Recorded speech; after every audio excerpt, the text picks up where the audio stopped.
भाई अपने बच्चे पे आशीर्वाद दो।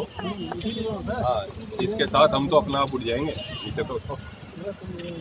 एक और है, बहुत बहुत लो जी, थोड़ा बाइट दे दो अध्यक्ष जी। हाँ जी, मैं दे रहा हूँ। लो बाइट पूछो सवाल।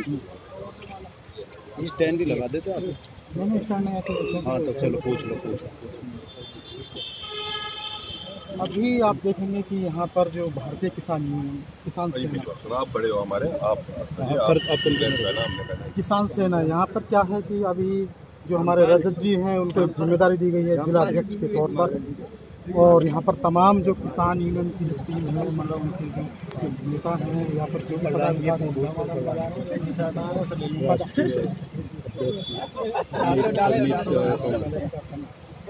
अब थोड़ा वो बाइट ले लो, थोड़ा बाद में कर लेना, थोड़ा साइड हो जाओ जी। राष्ट्रीय अध्यक्ष अमित कुमार। और अभी जैसे आप इसी प्रोग्राम में देख रहे हैं कि हमारे जो राष्ट्रीय अध्यक्ष हैं किसान यूनियन, किसान सेना, भारतीय किसान यूनियन और किसान सेना के राष्ट्रीय अध्यक्ष वो हमारे उपस्थित हैं। और तमाम यहाँ पर जैसे कि पदाधिकारी आप देखेंगे कि सभी यहाँ पर स्वागत, क्योंकि ये नई जिम्मेदारी दी गई है। और आप देखेंगे कि मौजूदा सरकार, क्योंकि किसानों का आंदोलन पहले से चल रहा है, तमाम सड़कों पर हैं। और अभी जो 3 अध्यादेश लाए गए हैं सरकार के द्वारा, उनको भी देखते हुए, क्योंकि अभी आपने देखा तमाम लाठीचार्ज और किसानों ने संघर्ष किया और सड़कों पर आए। तो अभी मेरा क्वेश्चन है जी, आपका बहुत बहुत स्वागत है हमारे इस चैनल में। अभी जी आप मुझे बताइए कि अभी जो जैसे अध्यादेश लाए गए हैं तो इन पर क्या कहेंगे आप, किस तरह से किसानों के हित में है, नहीं क्या कहेंगे? किसानों के हित में होते तो किसान सड़क पे उतरते ही नहीं। जी जी जी किसान के हित में बिल्कुल भी नहीं है। जी। आपके 3 अध्यादेश हैं, तीनों में ही कमियां हैं। अगर हम सीधी बात करें तो हम ये कह सकते हैं कि आप कॉन्ट्रैक्ट फार्मिंग के एक्ट जो आपने 1955 एक्ट था, एसेंशियल एक्ट, उसमें चेंज किए हैं, वो किससे पूछ के किए हैं? आप क्या जमाखोरी को बंद करा देंगे? आपने जमाखोरी के ऊपर कोई कानून बनाया है? आप कॉन्ट्रैक्ट फार्मिंग कराना चाहते हो, किस लिए कराना चाहते हो कॉन्ट्रैक्ट फार्मिंग? आप किसानों को उसकी फसल का दाम दे दिए, हमें कॉन्ट्रैक्ट फार्मिंग की जरूरत ही नहीं है। तीसरा है आपका जो ये अध्यादेश के ऊपर जो ड्रामा चल रहा है, कह रहे हैं कि सड़कों पे किसानों को लाठीचार्ज कर रहे हैं। क्या जरूरत है? आप हमारी बात शांति से पहले सुन लेते, नहीं सुन रहे तो हम सड़क पे आ रहे हैं। और किसान सेना किसानों के अधिकार के लिए लड़ाई, सड़क छोड़िए, हम संसद तक का नहीं छोड़ेंगे इन्हें। जितने नेता हमने बना रखे हैं ना, पीछा छोड़ेंगे नहीं। जी मुझे ये बताइए, लेकिन सरकार का जैसे कि अगर हम मौजूदा प्रधानमंत्री जी की बात करें तो ये उनका कहना ये है कि जो किसानों का सीधा संपर्क में आएंगे और दलाल खत्म हो जाएंगे, इस पर क्या कहें? आपको लगता है कि दलाल खत्म हो जाएंगे? इतनी बड़ी बड़ी इंडस्ट्रीज, क्या मुकेश अंबानी आकर आपसे कहेगा कि भैया गेहूं कैसे दिया आपने? दलाल तो वो छोड़ेगा ही नहीं, छोड़ेगा तो उसकी कमाई कैसे होगी? और इतनी समाज सेवा उसे करनी होती तो अब तक क्यों नहीं करी थी? प्रधानमंत्री जी सिर्फ अपनी बात रखते हैं, दूसरों की बात सुनते नहीं है। आप ये बताइए कि 7 साल में कितनी बार प्रधानमंत्री आपकी लाइव डिबेट में आए, कितने चैनल पे बैठे, कितने पत्रकारों से बात करिए या कितने किसानों से बात करिए? ये सब कहने की बातें हैं और ये बतौले हैं, बतौले देके चले जाएंगे। एक लास्ट सवाल है कि जैसा अध्यादेश तो जारी कर दिए हैं सरकार ने, लेकिन आपकी आगे की रणनीति क्या होगी? आगे की रणनीति सड़क पे उतर के आंदोलन किया जाएगा। अभी तक हमने जिले पे काम करे हैं, अब कमिश्नरी का घेराव करेंगे। अगर जरूरत पड़ी, मैं आपको पहले ही बता चुका हूँ कि संसद भवन तक पीछा नहीं छोड़ा जाएगा। भारतीय किसान सेना जिंदाबाद जिंदाबाद जिंदाबाद जिंदाबाद। रजत जी के पास आज उनको बहुत बड़ी जिम्मेदारी दी गई है जिलाध्यक्ष के तौर पर। उन्हें जो गौतम बुद्ध नगर में जिलाध्यक्ष के तौर पर उन्हें इसमें जगह दी गई है। तो मुझे बताइए कि आप इस जिम्मेदारी को किस तरह निभाते हैं? तो मैं आपका बहुत बहुत धन्यवाद करता हूँ। जी मैं आज मुझे जिम्मेदारी मिली है, उसको पूरी तरह अपनी जिम्मेदारी को खड़ा करूँगा और किसानों के साथ मिलकर और सभी किसान समस्या को लेकर कारीगर हो, चाहे किसान की कोई भी समस्या हो, उसको अपना जो बड़ी बात की पहचान कर उसे हर तरीके से डी साहब से या कहीं वजह पड़े, हमें कहीं भी लड़ाई लड़नी पड़े, उसे हम पूरी तरीके से लड़ने की तैयार।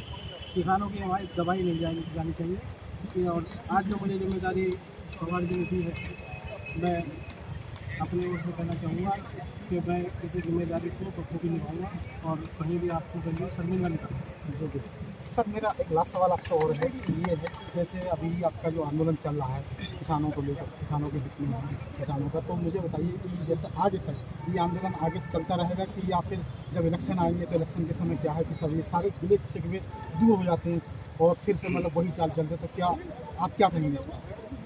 इस बार किसान किसी के भी बकाये में नहीं आएगा। जिस तरीके से चल रहा है प्रोग्राम ना, आपको इस बार देश से भगाने का काम किसान सेना करेगी और जरूरत पड़ी तो आपके इलेक्शन का बाइकआउट भी करेगी। और अब से मैं बातचीत करता हूँ जो हमारे राष्ट्रीय प्रभारी हैं राष्ट्रीय किसान यूनियन किसान संघ के समीर का जी। तो आप जैसा कि आज की जो रुख है अभी पूरा जो केंद्र सरकार है वर्तमान सरकार है उसका रुख को देखते हुए आप इस पर क्या कहेंगे किसानों को? ये सरकार किसान हित की नहीं, किसान विरोधी है जी। इस सरकार से मैं जितना परेशान किसान हुआ है इतना किसी सरकार में नहीं हुआ जी और हम इस सरकार का जो है मुंह तोड़ जवाब देने के लिए तैयार हैं। जी अभी हमारे राष्ट्रीय अध्यक्ष ने कहा कि हम संसद तक भी घेराव करेंगे। जी जी किसान सेना जिंदाबाद, किसान सेना जिंदाबाद, किसान सेना जिंदाबाद। लेकिन सर मुझे ये बताइए कि जैसे संसद तक घेराव तो करने की बात हो रही है लेकिन पहले भी कई बार किसान सड़कों पर आए हैं, ठीक है ना, 2019 से पहले की बात करें, लेकिन फिर भी वही क्योंकि जिस सरकार की बात कर रहे हैं पहले भी वही सरकार थी लेकिन फिर से आ गई, उसका रीज़न क्या है? चक्कर क्या है, ये हमारे मोदी जी जो हैं आसनबाजी में तो निपुण है। जी वो आम जनता हमारी भोली है, उसको आसन देते हैं। जनता ये सोचती है कि भाई इन्हें प्रधानमंत्री बनाया जाए, यही देश का भला करेंगे, लेकिन ये सोचना सब गलत है और जनता समझ चुकी है, किसान भाई सब समझ चुके हैं कि ये सब जुमलेबाजी हैं और अब ये नहीं चले। जी जी जी बहुत बहुत धन्यवाद आपका और तमाम जहाँ से यहाँ पर खड़े हुए हैं।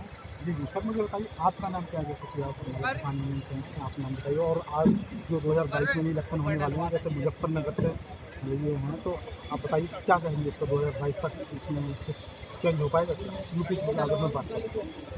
मेरा नाम अवनीश कुमार है, जी जी प्रदेश अध्यक्ष जी किसान सेना। जी जी और हम ये कह रहे हैं कि सरकार किसी की हो, 2022 में इलेक्शन हो या कल इलेक्शन हो, परसों जी जी किसानों के हित के लिए लड़ा जाएगा, हमेशा किसानों की बात मानी जाएगी, जी चाहे सरकार किसी की भी जी जी और किसी की है। जी जी नहीं अभी मैं इसलिए बात कर रहा हूँ क्योंकि अभी जैसे कहना था कि इस सरकार ने मतलब किसान बहुत ज़्यादा किसानों की जैसे लीड की बात कर रहे हैं देश की तो वो तोड़ने का काम कर रही है, तो इसलिए बदलनी चाहिए ना सरकार, तो इसको क्या करेंगे? सरकार कोई भी हो बदलनी चाहिए और जो किसानों के हित की बात करेगा हम उसके साथ हैं। बहुत अच्छा।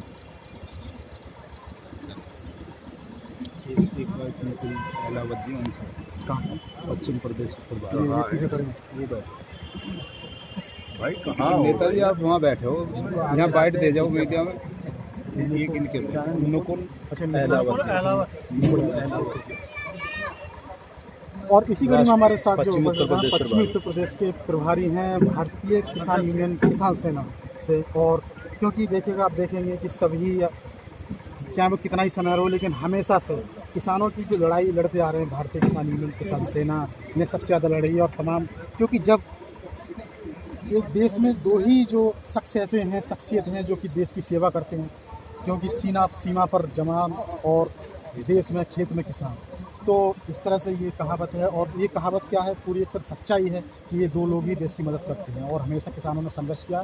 तो उनसे बात करते हैं। जी मुझे बताइए सर कि आज की जो किसानों की स्थिति है उस पर आप क्या कहेंगे? भाई लॉकडाउन में सब कुछ बंद हो गया था लेकिन किसान ने अपना कार्य करना नहीं छोड़ा। जी जी एक तरीके से आप ये देखो मौत के मुंह में जाकर अपना काम किया। जी जो फसल थी वो अनाज हो गन्ना हो वो सब अपना इकट्ठी की और देश की सेवा में लगाई। जी जी उसके बावजूद भी किसान पे ये 3 अध्यादेश उसकी बिना मंजूरी के या उससे बिना वार्ता किए लाद दिए, तो ये एक तरीके से किसानों का शोषण ही है जी और ये शोषण हम बिल्कुल किसी भी कीमत पर होने जी जी तो अभी सर जैसे आपने ये सभी संयोग मतलब पीछे आंदोलन वगैरह किए तो क्या सरकार तक आपकी आवाज़ पहुंची है कि उन्होंने सुनी आपके? अभी तो सरकार ने सोच लिया लाठी पीट के इन्हें भगा दे किसानों को, पर किसान भाग कहाँ जाएगा? जी जी जिस दिन 70% किसान साथ में खड़ा होगा उस दिन सरकार को भागना पड़ जाएगा।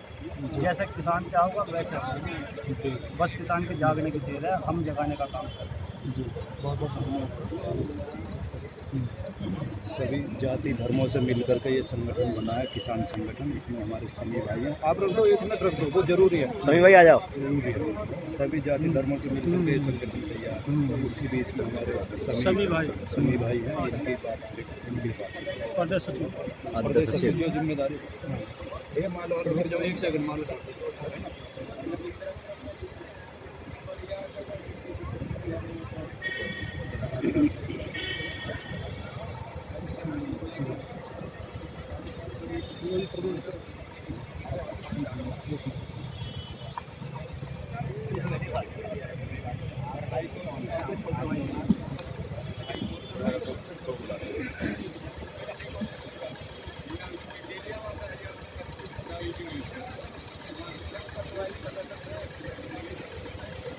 यदि हम किसान की बात करें तो किसान की कोई जाति नहीं होती और भारतीय किसान यूनियन एक ऐसा संगठन है जो सभी जाति और धर्मों से मिलकर बनाया गया है। तो इसी बीच हमारे साथ जो उपस्थित हैं समी जी उपस्थित हैं जो कि प्रदेश अध्यक्ष हैं भारतीय किसान यूनियन से। उनसे बातचीत करते हैं। जी, जैसे कि आप देखेंगे और आपने पहले भी देखा होगा आने वाले पिछले दौर में कि किसानों की कितनी दयनीय स्थिति रही है उनके गाँव में, चाहे किसी तरह की बात करें, लागत को लेकर बात करें या फिर उनके दामों को लेकर बात करें, तो अभी जो मौजूदा हालात बने हुए हैं उन पर आप क्या कहेंगे? सबसे पहले तो मैं आपसे ये कहना चाहूँगा कि हमारा जो संगठन है, जो भारतीय किसान सेना है, वो किसी जात पात पे नहीं है। हमारा 36 बिरादरी का संगठन मिल के चलने के साथ में काम करेगा। और आने वाले समय में जो भी हमारा संगठन तैयार हो 36 बिरादरी का, और जो भी सरकार हमारे किसान भाई, मजदूर भाई, कामगार भाई जो उसके लिए खिलाफ आवाज़ उठाएगी तो हम वोट देकर काम करेंगे। और अगर नहीं ये काम करें तो हम सांसद तक, विधानसभा तक अपना करेंगे। जी, तो अभी जैसा अभी आपने जो आंदोलन किया है, इस प्रकार सरकार ने जनता का अपना पहुँचा, हमने जो भी अभी जिलों के अंदर अलीगढ़ में भी हमने 26 तारीख में प्रोग्राम किया था और कमिश्नर साहब को जो है ज्ञापन दिया था सीएम साहब के खिलाफ। सीएम साहब अभी तक कोई जवाब नहीं है, इसमें कोई कार्रवाई नहीं हुई। और अगर इस पर जल्दी कोई कार्रवाई नहीं करते तो हमारा किसान सेना संगठन जितना भी है हम इस सड़क पे आएंगे और सड़क पे आगे बहुत बड़ा आंदोलन करेंगे। फिर जैसे ही ये अपनी पुलिस फोर्स को जो कहती है कि हम मारो पीटो, अगर वे लट मारेंगे तो हम अपने सर देंगे और गोली चलाएंगे तो हम सीना देंगे। बहुत